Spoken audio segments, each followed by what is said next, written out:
کہ اس میت کے لیے جو میں نے نیت کی ہے اس کے لیے ایک لفظ بھی بخشش کا نہیں ہے. پورے نماز جنازے کے اندر ایک لفظ بھی ہم اس بھائی کے لیے بخشش کا نہیں کہتے. اللہم اغفر لحینا، اے اللہ ہمارے زندوں کو معاف کر. ومیتنا ماضی کا صیغہ ہے، جو ہمارے پہلے مر چکے ہیں ان کو معاف کر.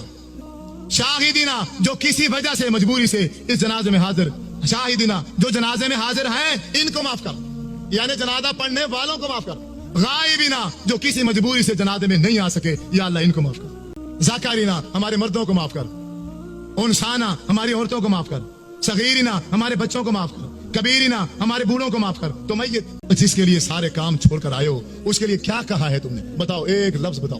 جنازے کی دعا جو عموماً پڑھی جاتی ہے نا نماز جنازہ میں، اللہم اغفر لحینا و میتنا و شاہدینا و غائبینا، یہ والی دعا. تو مولوی صاحب کہہ رہے تھے کہ اس دعا میں تو میت کے لیے دعا ہی نہیں ہے، اس میں تو جو زندہ ہیں ان کے لیے ہے، جو پہلے مر گئے ہیں ان کے لیے ہے، اور اس کے علاوہ جو حاضر ہیں، جو غائب ہیں، جو بڑے ہیں، جو چھوٹے ہیں، جو عورتیں ہیں، جو مرد ہیں، ان کے لیے. میت کے لیے تو دعا نہیں ہے. ہم اتنا سفر کر کے آتے ہیں، اپنا ٹائم نکال کے آتے ہیں، تو میت کے لیے دعا نہ کریں. تو یہ دعا تو جنازے میں پڑھنی نہیں چاہیے. اچھا، پھر انہوں نے ایک اعتراض مولوی صاحب نے یہ بھی کیا کہ اس میں جو اللہم اغفر لحینا و میتنا ہے نا، یہ ماضی کا صیغہ ہے، تو موجودہ میت کے لیے تو دعا ہی نہیں ہے. ہم پچھلی میتوں کے لیے دعا کر کے چلے گئے، تو اس میت کے لیے ہم نے کیا کیا؟ پہلی بات یہ کہ میتنا ماضی کا صیغہ نہیں ہے، یہ فعل تو ہے ہی نہیں ہے. یہ اس میں یہ بہت بڑا مذاق ہے کہ اس کو ماضی کا صیغہ کہا جائے. تو اگر بالفرض الزامی جواب ہے کہ اگر میتنا ماضی کا صیغہ ہے تو اللہم اغفر لحینا یہ بھی ماضی ہوا کہ اے اللہ جو پہلے زندہ تھے ان کی مغفرت فرما. پھر شاہدینا و غائبینا یہ بھی ماضی ہوئے کہ جو پہلے موجود تھے، جو پہلے غائب تھے، یہ ترجمہ کرنا چاہیے.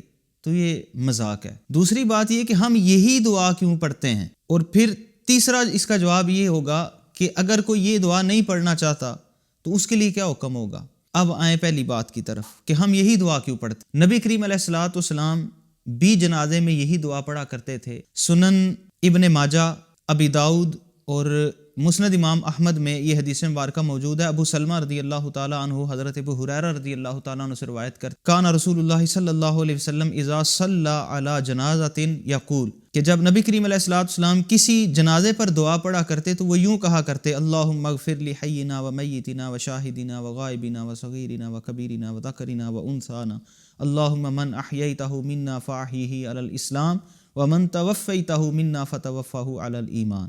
تو پہلی بات تو یہ ثابت ہو گئی کہ یہ دعا نبی کریم علیہ الصلوۃ والسلام بھی نماز جنازہ میں پڑھا کرتے تھے، حدیث سے ثابت ہے. تو اگر یہ موجودہ میت کے لیے نہیں تو نبی کریم علیہ الصلوۃ والسلام کیوں پڑھا کرتے تھے؟ یہ اعتراض جاتا رہا.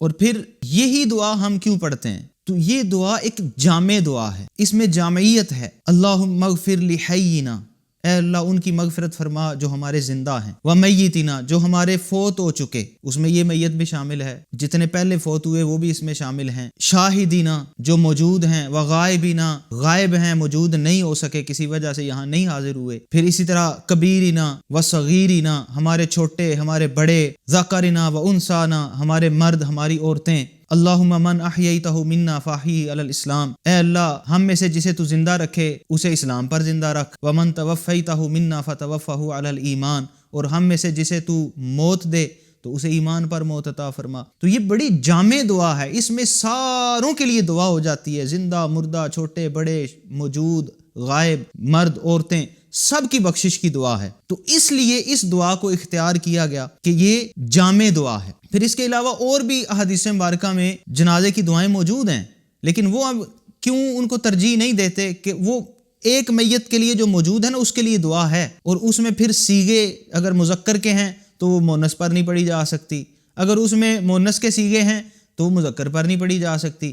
تو نبی کریم علیہ الصلوۃ والسلام نے مختلف احوال کے حوالے سے احوال کو مد نظر رکھتے ہوئے مختلف دعائیں پڑھی ہیں، اس کا انکار نہیں ہے. تو اگر کوئی بالفرض ساری دعائیں یاد کر سکتا ہے تو وہ جو مرضی دعا پڑھ لے، کوئی پابندی نہیں ہے. اور جنازے پر یہ باقاعدہ اعلان بھی کیا جاتا ہے کہ جسے یہ دعا یاد نہیں ہے وہ رب اجعلنی مقیم الصلاۃ یہ والی دعا پڑھ لے. اگر یہ بھی یاد نہیں تو کوئی اور دعائے معصورہ یاد ہے تو وہ پڑھ لے. تو اس میں تو کوئی پابندی نہیں ہے کہ یہی دعا پڑھنی ہے، لیکن اس کو اختیار کیوں کیا گیا؟ اس کی جامعیت کی وجہ سے. یہ ایک جامع دعا